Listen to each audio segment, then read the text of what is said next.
Welcome to the Trenches Talk podcast. Thank you for having me. So yeah, if you just want to explain who you are, like where you're from and what you do. Yeah, I'm a music video director and I am based in London, grew up in London, and yeah, music videos is what I've been doing for the past, I'd say like 12 years now. Shot my first music video when I was 19 and I'm 32 now, just turned 32. So yeah, what's that? Yeah, 12, 13 years. Yeah, we're going on. A long time. Yeah, a long time. So yeah, I feel like I'm at the end of my music video journey, but we'll obviously probably get into that. But yeah, predominantly a music video director. Give me and the people watching like a little idea of your come up, like what are the kind of key stages, or what have the key stages been in your career so far? Yeah, so as I said, shot my first music video when I was 19, and that was I just fell into it, to be fair. I had a camera, and this was at the time when YouTube was just becoming a thing. Like, people were just kind of uploading music videos onto YouTube, and we were seeing a lot of content being produced on YouTube from filmmakers and directors or upcoming directors. So I was really inspired by a lot of the YouTube early content. This was probably around 2011, kind of early-ish days of YouTube. YouTube obviously has been around for a while, but yeah, early-ish days. And then a friend of mine asked, "Oh, you've got a camera, can you shoot my video? And I want to put it on YouTube." So I was like, yeah, why not? Let's do it. I'll give it a go. Because again, I'd been on YouTube, I'd been watching everything. I'd been watching tutorials just on how to do things, because I've always been interested in the creative world. I just didn't see a path in it. But with that, I obviously shot his first video, and it went on to me shooting his next video, and then his next video, his friends seeing it, and then shooting their videos, and then it just kind of growing from there. I was in uni studying computing, so it was completely different to what I've now fallen into with directing and music videos. I did finish uni in the end, but yeah, I was going to ask. Yeah. I was going to drop out, but you know what parents are like. They're like, finish that, so you got a plan B. And yeah, I finished uni, but yeah, during my time at uni, I was just shooting as many videos as I possibly could. And then eventually I shot a video called New Waving by Bassman and Shocktown, which was kind of like my entrance into the scene for people to know my work. I'd shot quite a few videos before that. I'd worked with Big Tobes, who was pretty big and has still got a name for himself now. Bassman, there was quite a few people. I think even at the time, or during those times, I'd worked with J Huss as well in the very early days. But it was Bassman and New Wave and Shocktown. New Waving was the video that kind of got me out there, and everybody kind of realized, all right, cool, Kevin knows what he's doing with the camera. That video then got me into working with Link Up TV. So I think it was the same year or maybe the year after, Joey from Link Up TV put out a post saying we're looking for directors, and I sent him a quick reel including that video, and it was like, oh yeah, I've seen New Waving, that was a sick video. Come and have a meeting. We're holding meetings. So went and met Joey, and then I think that same weekend, just randomly, he was like, "Oh, come down to a video we've got with R3D and Avelina." And I was like, "Okay, yeah, I'm down." And originally I thought I was just gonna go there, do BTS, just do anything on set to help them, and then it turns out I'm ended up shooting the video because I had a GH4 at the time, which was a 4K camera, and they were still shooting on Canons, which were 1080p. So I had the better camera, and they were like, "Oh yeah, you shoot it. You know how to use your camera, so yeah, shoot the video." So I ended up shooting that video with another director called Daniel McLeod or McLeod. Sorry if I've ruined your name, Daniel. But yeah, I think that moment there again, after New Waving, was another pivotal moment for my career, where I had worked with some big names in the industry and kind of proven myself to them and Link Up TV that I am good at what I do, and I can go on to do as much as I can with their visuals and whatever comes their way to hopefully pass on to me, and that's essentially what happened. Everything that was coming through Link Up TV was getting passed to me, and I was working with the likes of Scraps, Devlin at the time. There was more projects with Wretch and Avellino because that was during their Young Fire Old Flame mixtape, so they had a good run with that, and I was doing most of the visuals off of it. And there was just loads of artists. This was when Link Up TV was on fire, and I was part of that journey at the time. Sick. And like, did you consider yourself a director at that time, or were you just like, I'm just a guy with a camera kind of thing? I always considered myself a director. I would always put on my work directed by, even though it was just me shooting. And most of the time, when you're self-shooting, it's hard to actually direct. You can't do it all.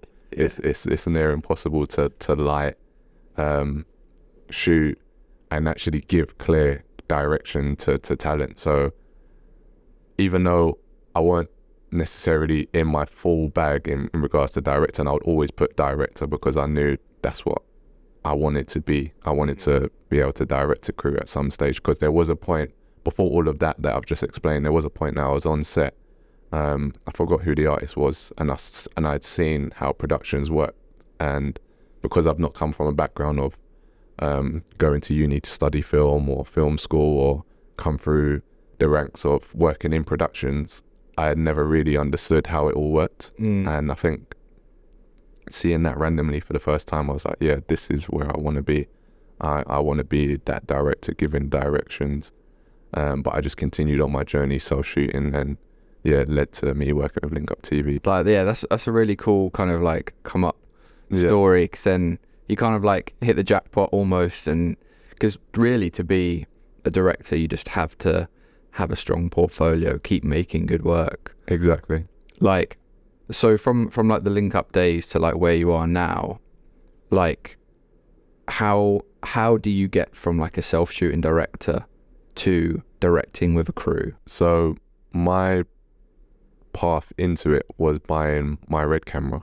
So at the time, I was still with Link Up. I've probably been with them for about 2 years now, and I've always been somebody that's really into technology and into gear and into equipment, into everything. I'm just, I'd like to say I'm a geek in that sense. So I would always be looking for the next best camera to buy. And back then it was kind of like, all right, if I have the best camera, I'm going to shoot the best videos. So that was kind of my mentality. So I'd known about a Red for a while, and I'd saved up for the Red, and then I bought it. And with the Red, obviously it's very hard to run and gun that camera by yourself. You can't really self-shoot it. I have done it a few times since owning it, but you do need a crew. And then owning that and kind of expressing that to the guys at Link Up TV and artists that I was working with at the time, that you need a crew, and if we want to get the best out of this camera to make it look like how you're seeing this camera looks in productions and Hollywood, etc., we need to hire this person to do lights, so we need to hire this person to operate it, etc. So people then started to believe, because they saw, all right, if this guy is spending, I spent £10,000 on that camera, and they was like, all right, if this guy is spending £10,000 on the camera, then I guess he knows what he's doing, and he knows what he's talking about, and he believes in himself to invest into himself, to kind of invest into them as well, because there weren't many people with a Red camera back then to be able to offer to artists on that level. So I feel like, owning and investing into that Red camera at that stage is what got me into working in productions, and kind of, again, catapulted me past just being a self-shooting director and just shooting your typical kind of hood videos on the block, if that makes sense. Yeah, that does. Like, that makes perfect sense, because like you kind of elevated one element of your kind of of your character or of your skill set, and so that was like you just taking it initiative and being like, look, I'm not messing around, kind of thing. Yeah, exactly that. So I guess people just kind of like respect that as well. they recognize it, you know. Yeah, I feel like they bought into the fact that Kevin is willing to spend this money, and a lot of artists, they weren't naive to the fact of what a red cam was. They knew what a red cam is and what it could do, and the levels of a red cam, and half of them have never even seen a red cam. Like they knew what it was, but they had never seen one before. So me bringing that on set, it was like, Kevin stepped it up for himself and for us in a sense. So it was a good look, and again it boosted me from that point on. It's so funny because even when like you shoot on Alexa Minis, like some artists come over and they think like they obviously heard of a Red and they think Red is the camera. Even like you're shooting on Alexa Mini, they go, and you go, oh, it's Alexa Mini. They go, oh, is it not a Red? Like, nah, sorry, because not many people like shooting on Reds. Like it's a bit of hassle, and I mean, like me personally, I don't mind, but I think Alexa Mini has just been the kind of go-to. I've now swayed over to Alexa Minis. I've since sold my Red. I don't have it anymore, but back then I was pushing for Red. I'd always want a Red, and this was I think the first crew members that I'd worked with was Sam Mayer. This was when Sam was doing lighting at the time, and he was still doing lighting when I first worked with him, and then eventually went over to DP, and I would always push my Red onto him, and he'd be like, no, I don't want to shoot on the Red. Let's see if we can get a budget to hire a Mini or an Alexa of some sort. So this was during those times, but I loved my Red at the time, and I would always try and push for it, but I've now jumped ship. Okay. So what's your go-to kind of camera at the moment, or do you float between a couple? At the moment I'm floating between the Mini, the Alexas and the Venices. So my last project I used a Venice, and I really liked how it produced what it produced image wise. So I'd say between Sony Venice and Aries, I'm floating at the moment, but I try and leave it to the DP, just because even though I've come from an era of self shooting, and like I said, I've always been into the cameras, and I know what cameras can do, and I know how to operate most of them as well. I've kind of got to that point now where I need to pass that over to the DP and trust the DP on his choice, and I'll still liaise with them and maybe give my suggestion. And the DP that I work with, Dominic Lake, he's always pretty open and cool with whatever choices I make, but at the same time I trust fully into whatever he decides to do and what he wants to go with. So and like in your eyes, like what makes a good music video? What makes a good music video? Something that I can watch from beginning to end and not get bored. I try and make it progress from beginning to end, even if I'm shooting a simple video on the block or in a street or wherever. I try and make it progress from beginning to end, and I feel those types of videos are what go on to have that rewatch factor and make a good music video. And almost like if you weren't there on set, especially if it's a party type video, it makes you want to be there and make you want to like being a part of that video, whether you're being in it or being behind the scenes or whatever. I feel like having that element of rewatch factor, progression, and making that person or the viewer wanting to be a part of it is kind of, for me, what makes a good music video. When I feel like I've nailed all three, I feel like I've done a good job. Because like with performance videos, it can be tricky to, like you say, hold that people's attention, because it's because you don't necessarily have a narrative, but you need the video to progress in a sense, for it not to get boring. Exactly. How did you kind of get around that? Like, are there any tricks that you've kind of learned on the way? Or so one of my main clients and one of a group of artists that I work with a lot is NSG. And I feel like I've discovered this kind of, well, not discovered, but I've kind of come to this conclusion of progressing the videos through working with them, because there's 6 of them, and you could easily go out and shoot maybe 3 performance scenes with them and just merge that all together, and that's your video there. But when I'm shooting with them, I always try and shoot at least 6 different scenes with each one of them. So again, the video progresses, and every time you're seeing a new verse from one of the artists or one of the group members, you're seeing a new clip or a new scene or a new setup. So I feel like working with NSG and having to work with a group, that's kind of really helped me in terms of coming up with videos that don't get boring and they can progress from beginning to end, especially each time you see a new face in the video. So, and then with me being the editor, so I edit like 95% of my music videos. I do have the control in how that plays out as well in the edit. So on set, I'm thinking of, all right, cool, I need to shoot 6 different scenes, maybe even a few more, just to show them like interacting together. So I'll do the solo scenes, and then maybe I'll do like 2 or 3 group scenes, and then if it has a narrative, then maybe we'll include some of those bits as well. But yeah, I'll get that done, and then in the edit I'll construct how this is gonna flow from beginning to end. So I tend to have full control. And being an editor is a great thing for your own video, because then you do have the control. Do you ever feel like that control kind of slips out of your hands sometimes? In regards to editing, or or like in regard to like the whole video, you know, like dealing with people's opinions. Yeah 100%. You're always going to get that. It doesn't matter what role you play, whether you're the editor, the producer, the director. If somebody else is paying for the video, they're always going to have their say. And even if it's just the artist and it's being paid for by a record label, the artist is still his art as well. So he's got to have a say, and maybe their managers have to have a say. And then going over to the label, you've got the commissioners and you've got the actual label themselves. So everybody's kind of got to have a say.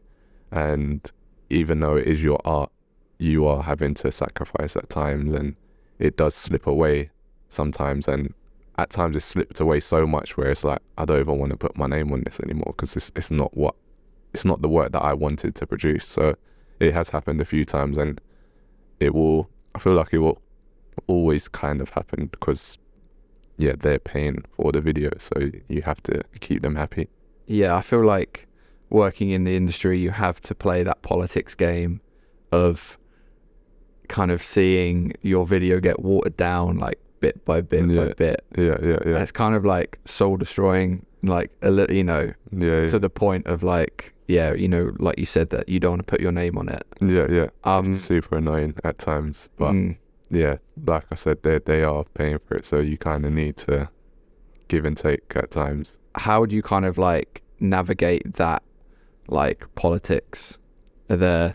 Do you like say to people up front like what the video is going to be? I mean, like, I know ultimately you can't say like no to people's opinions, but have there been like certain things or certain like ways where you've kind of got around that a bit?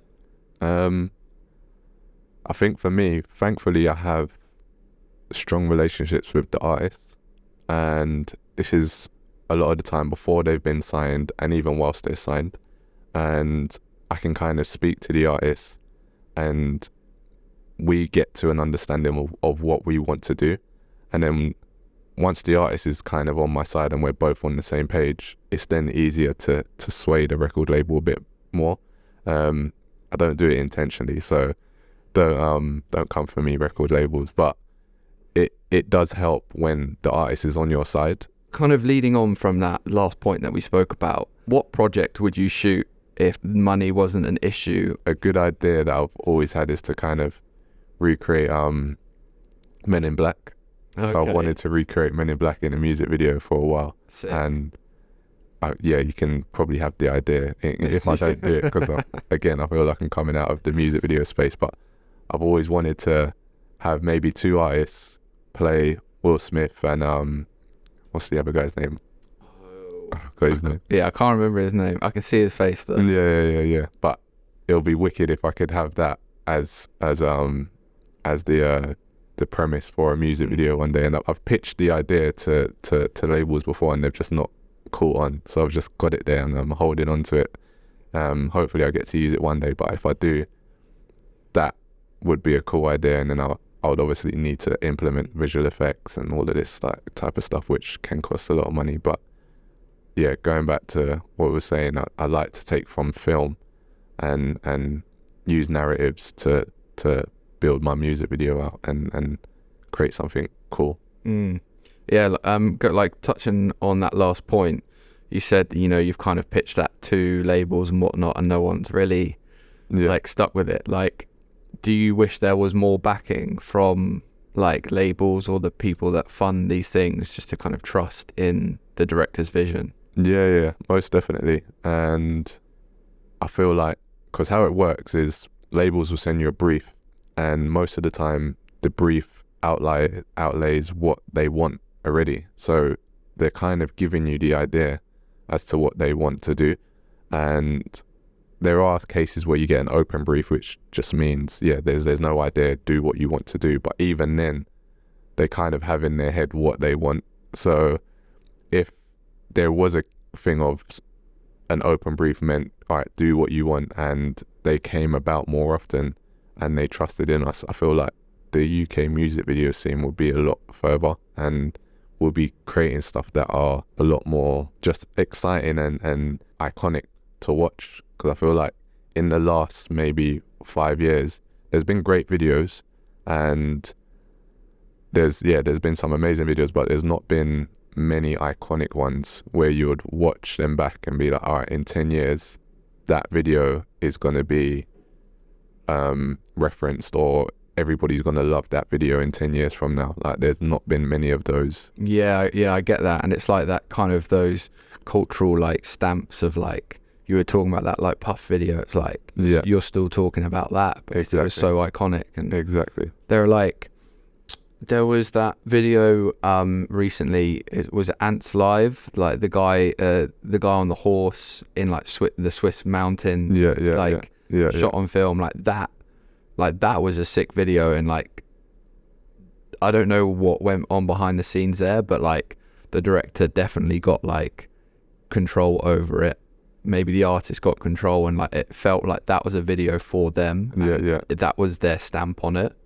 And like that like blew up on TikTok, on the socials. People were clipping that all the time, and it's like, oh my god, that's so refreshing. Yeah. You know what I mean? Yeah. And I feel like you just said they somehow got control and were able to create something like that. Because if you wrote that in a treatment and sent that to a record label, they'll probably think, nah, it's not really what we're trying to capture. It's not the vision we see for the artist, and it would get shut down. And a lot of the time when I do treatments and I've got a crazy idea, like let's say I came up with that idea, but I knew of a safer option and I knew of something that they would accept, I sometimes do 2 treatments.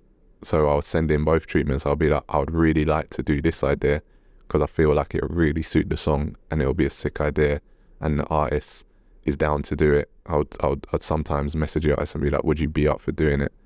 And I would share that with the label, and then I'd say, all right, if you're not into that, here's a safer option. And 9 times out of 10 they'll go with the safer option just because they don't want to take the chance with the crazier option. But like we've seen with that video, it can work, and when it does work, that video then becomes the video that everybody tries to copy. And you see it like 10 times over. And we see it 10 times over, and it's not original anymore. So I feel like if we was all able to just go out and do our own thing, you wouldn't get as much copying of visuals, and sometimes it's not the director's fault that they've shot a scene or a clip that looks similar to another video that they've seen a month ago. It's down to record labels and sometimes artists wanting to replicate what they've seen that has been successful, and they want to try and get a piece of that success by replicating what they've seen, basically. It's hard to get like to progress the culture when you're in that sort of system, like when you can't take the risks, you can't do those like mad ideas because you're afraid of like, well, 1, not getting funding, but 2, people not liking it. But like really, like, it's when you take those risks, when you think outside the box and actually execute it, then like that's how the culture progresses. That's how you progress, the artist, you know. Exactly that. Yeah, you do run that risk, but like I've said, it's if it works, it becomes an iconic moment, and it becomes something that people then clip, and it's reshared, and people remember it for years to come. And it's good that people do copy, because it shows that you've done something right. But they're only copying because, yeah, like I said, the labels want something similar. Like, I do feel you do get those odd videos and those directors which do push their style. Yeah. Like Crown and Owls, like they definitely have like a pretty unique style, and you do get those videos. It's just at a slow rate. Yeah. Which is annoying, because you know, like we all kind of got into this industry. You know, it's gonna sound cliche, but like to make art and like you know, be creative. But like ultimately, that's why we got into it. And I sometimes feel that we lose that kind of reason why we first started it, when you kind of have to play this game. Definitely. Yeah. It's annoying, and it somewhat makes you lose love for it at times. Like, I think in the past year or two, I've kind of lost love for doing music videos because of that.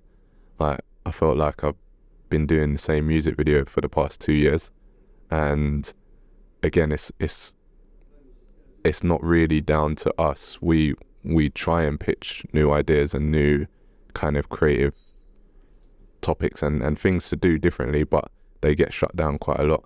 So moving on to your YouTube channel. Yeah.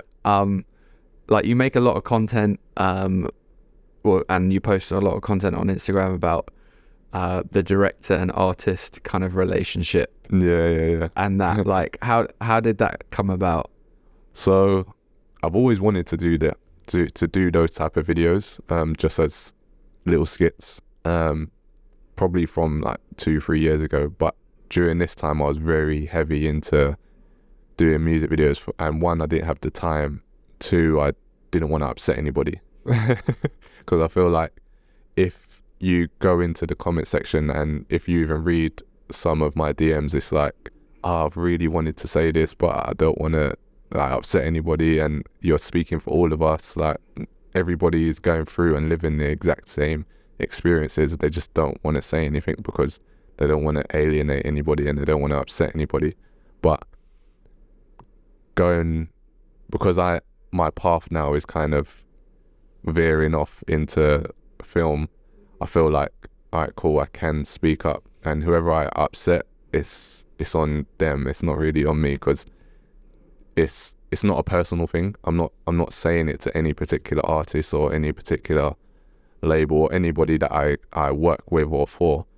It's just a general consensus amongst people that I work with. Like, they're all doing the same thing, and a lot of the time they don't realize it. Like, there was one video I did where I mentioned the artist asking for an edit, like the same day that they've shot the video, and I think Young Philly commented, it was like, oh right, is that how we really sound? Like, we're sounding mad. So he's kind of realized that he's done that, and he probably didn't realize that he's done it, and he's clocking now that I've released that little skit. And a lot of artists have said the same thing, and they're not taking it personal, thankfully, and it's not a bad thing that I've done this. And now when I'm shooting videos, it's kind of like artists are saying, oh, I'm watching what I do now, I'm watching what I say, and then just so I don't end up in one of your skits, then I'm not a talking point when you go away from me and have to do an edit or whatever it may be. So it's given food for thought for not only creators but the artists that we work with as well. And like, what's the one thing that you would say is like the most important thing that you've learned like along that way? What's the most important thing? I come from a world of doing everything. Like, I'm shooting it, I'm editing it, back then I was lighting it, I was doing everything.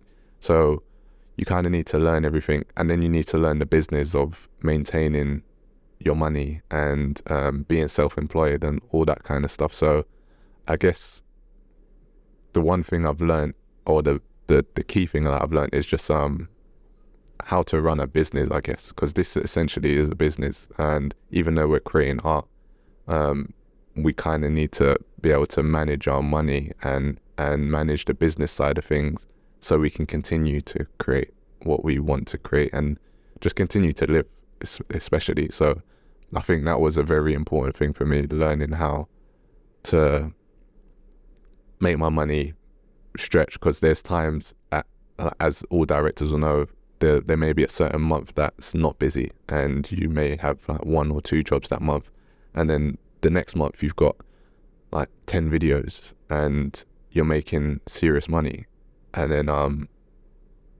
the next month it's not as busy, so you have to make that month stretch into the next month. So it's that for me was probably the most crucial thing and the most important thing to learn. And I feel like every director should, or creative in general, should kind of focus a lot of time on managing themselves and managing their money and knowing how to balance themselves, because there's nothing worse than not having money and then you're having to work and do jobs that you don't want to do just to make money. And we all go through that phase where we need a bit of a cash injection and we're doing jobs that we don't want to do, and that's when you start falling out of love with what you're doing. And like how have you diversified kind of your income, if that's like in that sense?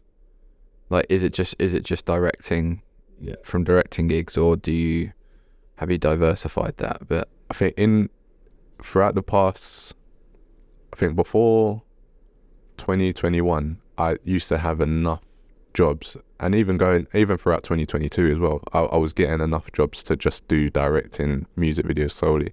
And I think coming into 2023, as we was discussing before, it's been a weird year this year where there hasn't been as many music videos floating around, and I've then now diversified by going into content stuff. So people have seen my TikToks, my Instagram and my YouTube, and really like, cool, Kevin can do these stuff, and I'm now getting calls for that, which was never the plan, to be fair. I just wanted to create those stuff to get a point across that you guys are annoying me sometimes, but I guess other people have seen it and seen that, cool, I can do those stuff too. And I've never really, even though I've focused on music videos for a long time and I've kind of made my lane in that world, I've always been open to doing other things. So in my time, I've done a documentary for like Link Up TV when I was there, for example, and I've done short films that have not released, but I've just tried my hand in loads of different things, and that's one, so I know how different things work and I get experience and expertise in different areas. And 2, when moments are slow in maybe a music video world, or if moments are slow in the content creation world, I can bounce between them. So like would you look to take on kind of new younger directors? Yeah. So kind of expand that way. Yeah, exactly. So I've had a couple directors shoot through my production company before, and as many of them as possible, I'd love to kind of bring them on board and help them and give them my expertise, because another thing I do on my YouTube is the odd tutorial here and there and behind the scenes, just teaching them, kind of similar to what you're doing as well.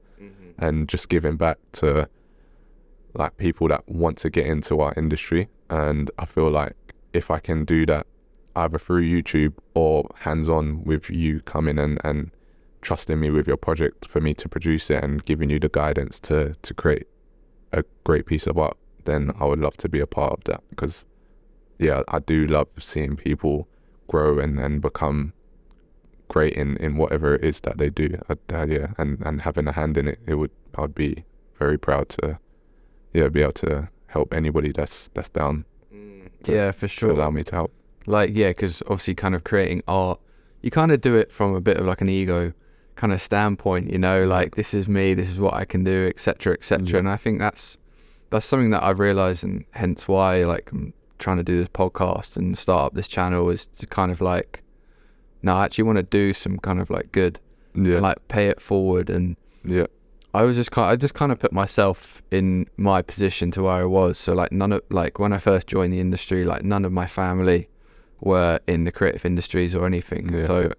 I just had to get out there. Get my foot in the door. And I was like, look, like, it's tough because everything was kind of like closed off, and like you needed to know this person or that person, and like I was like, damn, it shouldn't be like that. Like it should be, you know, where we'll, you know, that this type of information should be shared and should be accessible. Yeah, I guess that's kind of why I started this channel, and I feel like you're very similar to that as well. Yeah, 100%. Because again, going back to the time when I first started around the 2011, 2012 mark, YouTube, there were tutorials online, but you couldn't find much. I think one of the main channels that I watched was Film Riot. And as a creative, many people. And Freddie Wong? Yeah, man. Yeah. Crazy. All those guys I used to watch religiously. And it weren't even geared towards music videos. So I would watch them and maybe take things from them that, all right, cool, I could use that in a music video, or I could use that. So there was nothing tailored towards music videos.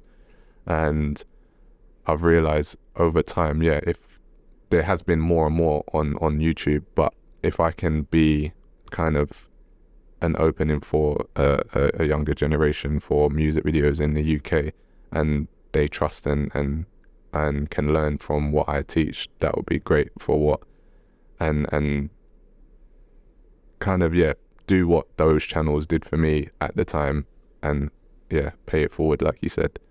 So I would really love to have that ability to do that. Yeah, sick. And like, kind of on a final note, like, what would you say to a person just starting out their journey into this industry? I would say, a lot of people say this and it's become a bit cliche over the time, but just get out and film as much as you can. That was one thing I did at the time as well, and that's kind of why my friend entrusted in me to do his first music videos, because he was seeing just random stuff that I was filming. And another thing that I've been doing a lot recently is kind of documenting the journey, and this is more from like a mental health kind of side. So I felt like we all get in our moments where it's like, there's no jobs, and we feel a bit down, and we tend not to appreciate what we've done and how far we've come.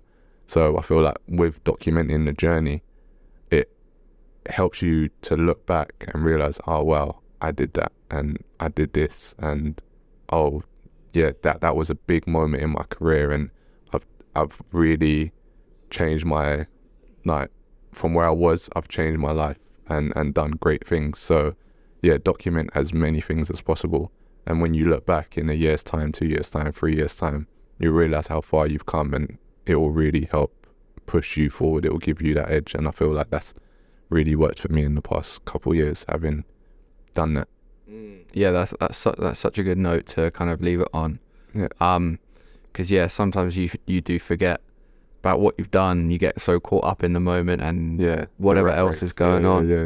That, like, the younger you, if they knew what you were doing now, would be going crazy. And like, you kind of get numb to it. So it's always good to kind of realize where you've come from, how far you've come, and what you've achieved. And 100% agree. Wicked, man. Well, thanks, Kevin. Thanks so much. Thank you. Everyone go follow Kevin on his socials, his YouTube as well.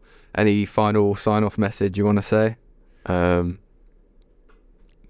Just I guess catch me in the film world, hopefully. that's it. Catch him in Hollywood soon. Catch me in Hollywood. And artists, don't take my skits too personal. Like, it's not that deep, as we say. All right, cool. Well, nice one. Thank you, Kevin. Thanks very much. Thank you.